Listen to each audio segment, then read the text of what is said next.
Dzień dobry, dzisiaj będzie bez wstępu historycznego, ponieważ Kobi sobie z nas zadrwiło, więc żebyście nie mieli mało, to ja też sobie z was zadrwię i nie będzie wstępu historycznego. Nie no, tak poważnie to po prostu o Spitfire'ach z silnikiem Merlina jeszcze wam kiedyś opowiem, bo ostatnio wyszedł bardzo fajny Spitfire Mark 1. A to wbrew pozorom też jest Spitfire z Merlinem, co mnie akurat bardzo zdziwiło, bo myślałem, że wersje od Mark 14 to już są Griffony, ale okazało się, że jednak nie. I dodatkowo temu nie pomogło to, że jak pierwszy raz sobie spojrzałem właśnie tego Spitfire'a, który został wydany no z pół roku temu chyba przez Kobi, no to też myślałem, że dosłownie to jest Griffon. I no już możecie się spodziewać, jaka jest moja ocena właśnie tego oryginalnego zestawu, bo tak, zdołałem sobie to wszystko tak przerobić, żeby to jako tako wyglądało i tą Mark 16 przypominało. A może jeszcze powiem o samej wersji, no bo to nie jest jakby nic nadzwyczajnego. Szybko to skrócę. Mark 16 jest to po prostu Spitfire Mark 9, tylko ze skrzydłami w wersji E, czyli z tymi tutaj ściętymi końcówkami. No i ponadto pod koniec wojny też zaczęły się pojawiać Mark 16 właśnie z bubble topem, tak jak tutaj mamy, ale wcześniejsze miały właśnie ten taki powiedzmy stary kadłub z taką krótszą owiewką, która przechodziła od razu w garba, nie? No i ponadto tutaj specjalnych różnic pomiędzy Spitfire'em Mark 9 a Mark 16 nie ma. Za uzbrojenie tutaj służyły dwa karabiny maszynowe M2 Browning oraz dwa działka Hispano Mark II. Także dosyć potężne uzbrojenie. No i specjalnie tutaj chyba nie mam nic do dodania. Jest to oczywiście model wykonany w skali 1:48. No i tutaj jeszcze na wstępie powiem, że zainspirowałem się jednym z postów, który został wrzucony jakiś czas temu na Kobifans, gdzie kolega właśnie przerobił tego Spitfire'a Mark 16, tego z zestawu na coś podobnego, co tutaj mamy. Ja oczywiście zdołałem sobie tutaj zrobić kolejne modyfikacje, chociażby z kamuflażem, ale nie tylko. No i tutaj właśnie widzicie połączenie mniej więcej i zestawu, i tego posta, ale z moich właśnie tutaj inwencji twórczych.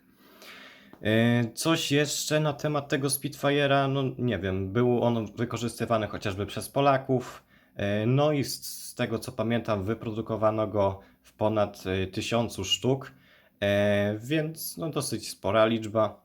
Zresztą samych Spitfire'ów powstało gigantycznie dużo, jak na całą ilość samolotów z II wojny. Także no cóż, możemy sobie już chyba przejść do omawiania tego modelu.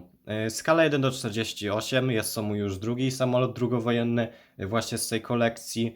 No i powiem wam szczerze, że bardzo fajnie się rozwija ta skala. Ja wiem, że miałem pokazywać więcej samolotów właśnie z tej kolekcji, jednakże no wychodziły inne nowości, które faktycznie mnie bardziej zaciekawiły, ale wiedzcie, że te samoloty też chciałbym jak najbardziej pokazywać. No już tego Spitfire'a mam właśnie w planach kupić, ponadto BF jest cudowny. Natomiast boli mnie jedna bolączka, która tutaj jest rozwiązana dosyć dobrze i to nie przeze mnie, tylko faktycznie tak było w zestawie. Czyli jest to przede wszystkim podwozie. No i tutaj zobaczcie, jak ono zostało fajnie wykonane, ponieważ mamy tutaj zbiór kilku mniejszych elementów, no i same koła są dosyć małe, dosyć filigranowe, takie jak właśnie powinny być mniej więcej w tej skali. Natomiast tutaj do porównania mam Jaka 1 w wersji B. No i zobaczcie, że te koła no, nie wyglądają specjalnie dobrze, są gigantyczne, ponadto zobaczcie, że te opony są no takie kompletnie nieproporcjonalne do tych kół i kompletnie moim zdaniem nie pasują do tego samolotu. Poza tym zobaczcie, że te golenie to są dosłownie rurki, nie ma tu żadnych takich właśnie zasłon jak mieliśmy tutaj. No i kurczę, z tymi podwoziami Kobi powinno bardziej popracować w tych nowszych modelach, jak chociażby właśnie w Spitfire'ze czy w BF-ie. No te golenie są rozwiązane w taki sposób, że mamy tam po prostu nowy odlew, w sensie nowy, no on już jest od kilku lat, ale pseudo nowy odlew, który ma niby lepiej odwzorowywać właśnie to podwozie, ale moim zdaniem, no zresztą to podwozie było stworzone do skali 1:32, a tutaj mamy skalę 1:48, więc to jest no kompletnie nieparalelne i wygląda moim zdaniem dosyć absurdalnie. Gdyby podwozia były realizowane właśnie w taki sposób, ja bym był naprawdę bardzo zadowolony, a jeszcze można by było tutaj coś ulepszyć, chociażby wprowadzając nowe elementy, żeby na przykład te kółka były takie bardziej, wiecie, wtopione w tą konstrukcję, to tak samo jak te rurki. No po prostu da się tutaj coś więcej zrobić, a natomiast Kobi na razie się tym nie interesuje. I co częściowo niby jest zrozumiałe, ale też no moce przerobowe Kobi się cały czas zwiększają, no i te podwozia mogłyby być faktycznie lepiej wykonywane.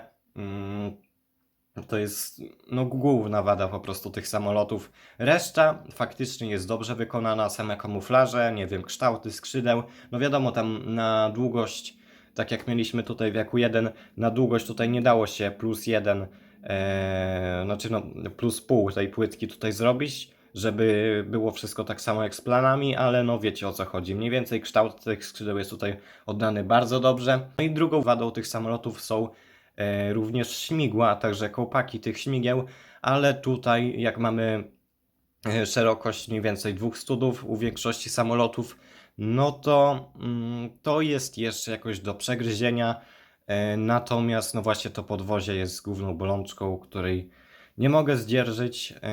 Może kiedyś Kobi to po prostu naprawi. Dobra, bo już tak się rozgadałem i przejdźmy może w końcu faktycznie do tego modelu. Dobra, z przodu mamy tutaj 4-łopatowe śmigło, bardzo ładnie nadrukowane, tutaj jeszcze z tym kołpakiem takim, w tą taką spiralę. Bardzo ładnie to się kręci, bardzo mi się to podoba. Ok, dalej tutaj widzicie, że może tak, samą konstrukcję tutaj ulepszyłem w taki sposób, że troszeczkę tutaj przód jest przeprojektowany, przede wszystkim dodałem te skosy, u góry trochę tutaj dół zmieniłem. Sama konstrukcja jest podniesiona o 1 stód, no żeby wyglądała po prostu lepiej. Tutaj mi się też tylne kółko oderwało. Samo kółko też jest zmienione. Wygląda ono w ten sposób. Ono jest tutaj zamocowane na tym takim elemencie od Pickenhauba, więc może nie wszyscy będziecie go mieć, ale też jest taki element zaokrąglony 1:1 z wypustem, takim wiecie, z rurką i on tutaj by bardzo dobrze pasował, znacznie lepiej niż to co ja tutaj mam, ale no to jest po prostu takie rozwiązanie zastępcze. No i ono też jest dosyć nietrwałe, więc może już sobie od razu to wyjmę. Co my dalej tu mamy? No tak, konstrukcja jest podniesiona o 1 stód, skrzydła chyba tutaj były w ogóle nieruszane, no chyba, no robiłem ten model chyba z miesiąc temu, więc też jakoś tak dokładnie nie pamiętam. Troszeczkę one zostały jednak tutaj odchłodzone od spodu, co wygląda moim zdaniem dosyć dobrze jak na tą skalę. Wiadomo, te study tak średnio wyglądają, można by było je zakryć, ale no tutaj konstrukcyjnie to po prostu było wymagane.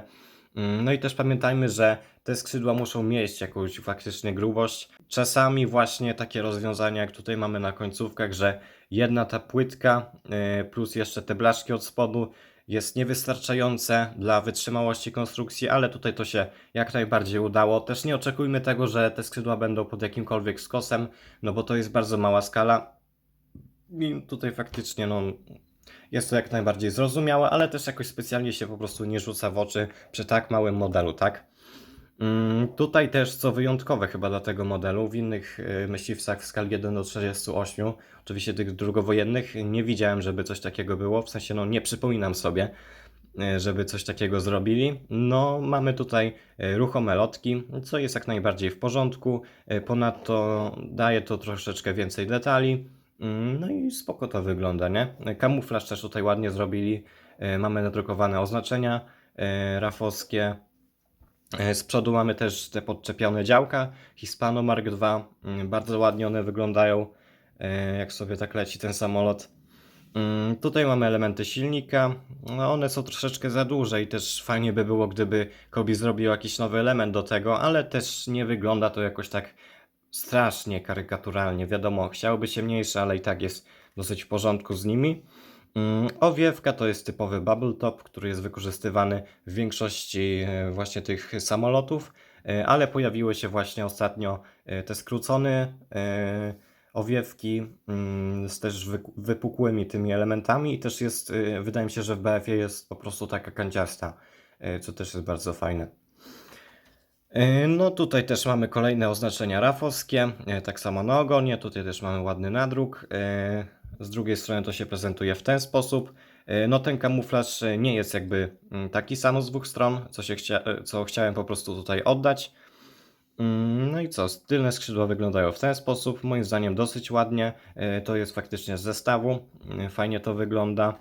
No i sylwetka też zobaczcie, że jest jak najbardziej przyzwoita, zwłaszcza przez to jak tutaj dodałem ten jeden stóp do wysokości, naprawdę myślę, że fajnie to wygląda. Tutaj jeszcze od spodu zobaczcie mamy chłodnicę, tu była bodajże oleju, natomiast tutaj mieliśmy dwie chłodnice do wody, ale też nie jestem specjalnie pewien, więc może tutaj się poprawię jeszcze.